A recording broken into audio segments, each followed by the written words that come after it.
एक बहुत गरीब लड़का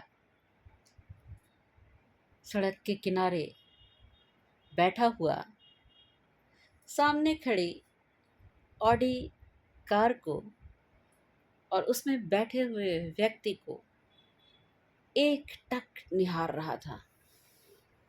निहारे ही जा रहा था, देखते ही जा रहा था। तपती हुई गर्मी, सूरज आग बरसा रहा है और उस तपती हुई गर्मी में वो सड़क के किनारे फुटपाथ पर बैठा हुआ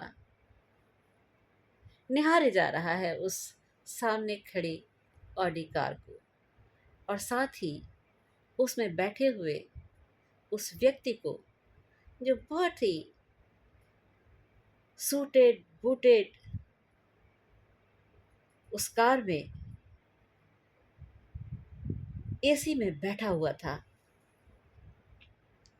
और न जाने क्या सोच रहा था। उसको देखने से एहसास हो रहा था कि बहुत ही अमीर घराने का वो व्यक्ति है।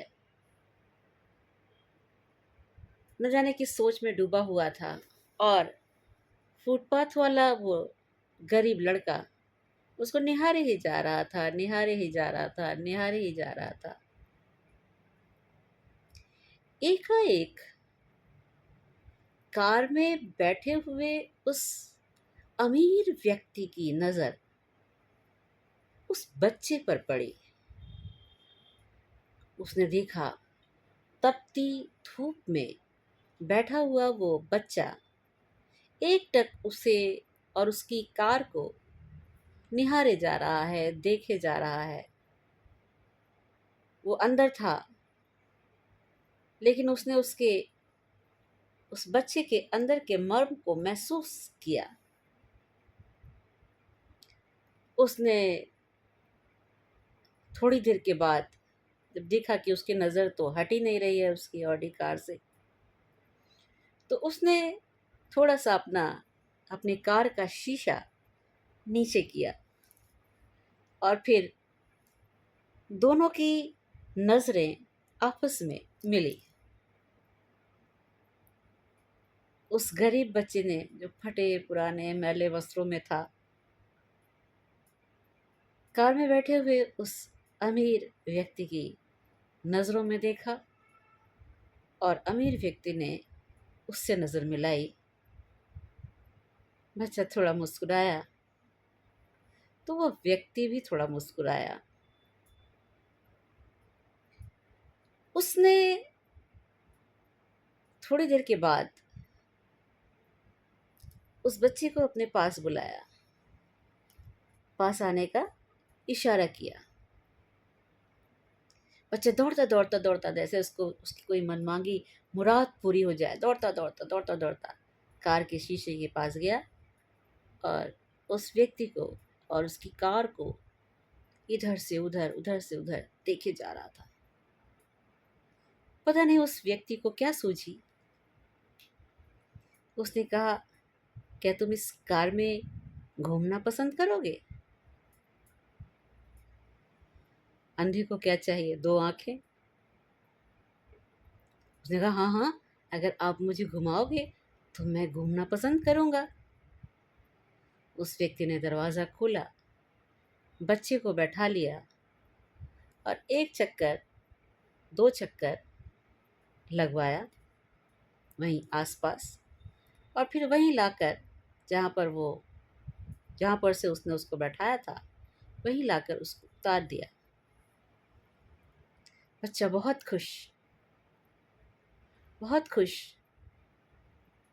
उसकी खुशी को देखकर उस अमीर व्यक्ति ने कहा, क्या आज तो तुम्हें बड़ा अच्छा लगा होगा? उसने कहा, हाँ, कार तो बहुत अच्छी है, बहुत महंगी भी होगी। उस व्यक्ति ने कहा, हाँ, महंगी तो बहुत है।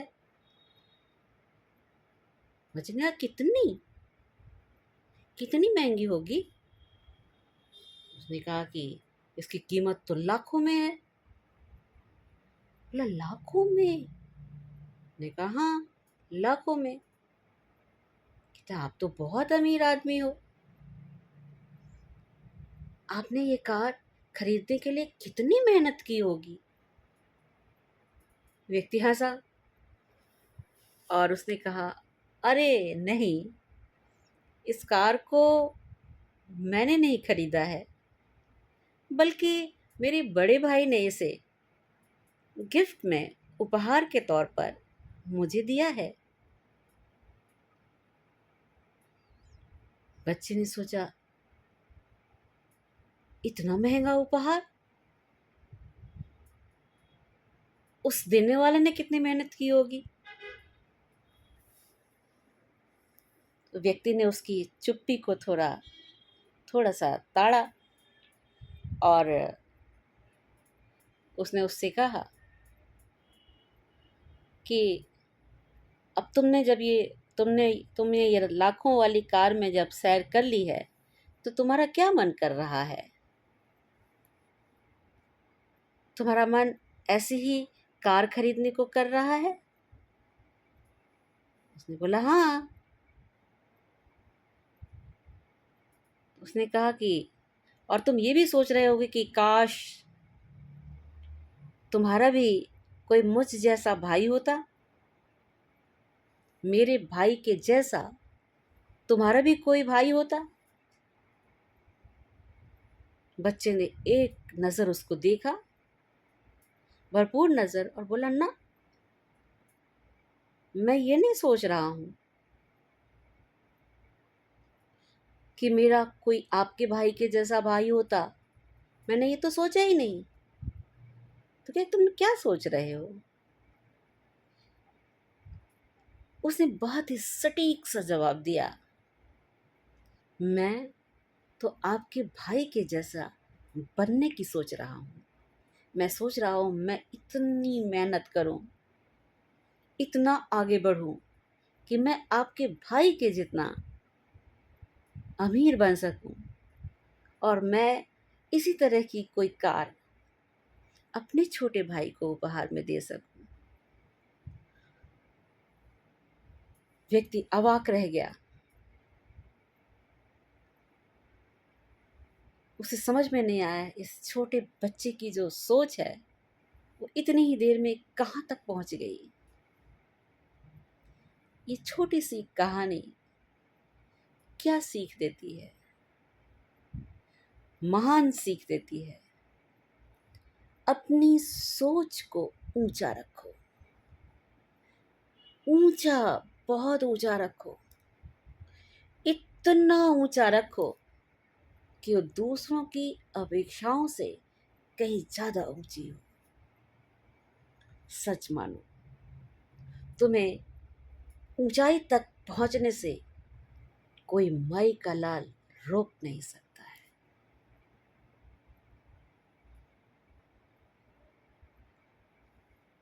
अपनी सोच को एक उच्च आयाम दो और उसे अपनी सोच से, अपने परिश्रम से, अपनी मेहनत से, अपने हौसले से, अपने लगन से प्राप्त कर लो।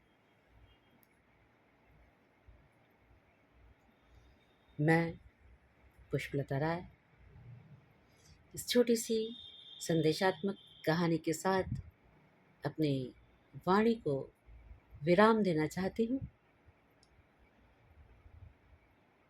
अरे,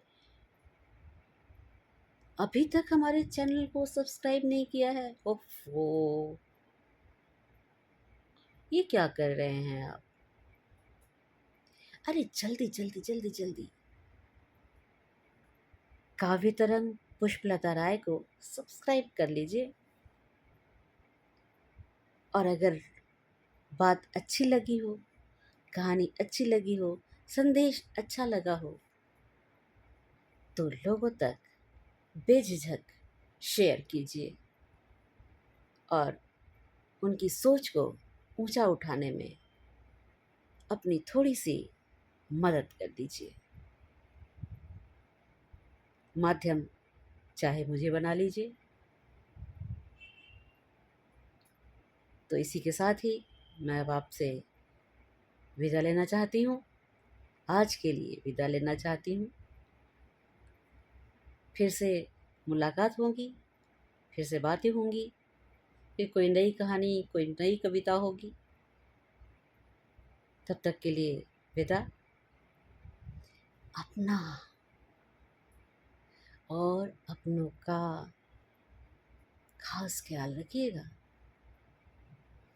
बड़ी तपती हुई गर्मी है। अपने आप को बचाइएगा, अपनों को बचाइएगा। तो चलते हैं। नमस्कार। मुझे सुनने के लिए आपका बहुत बहुत बहुत बहुत आभार।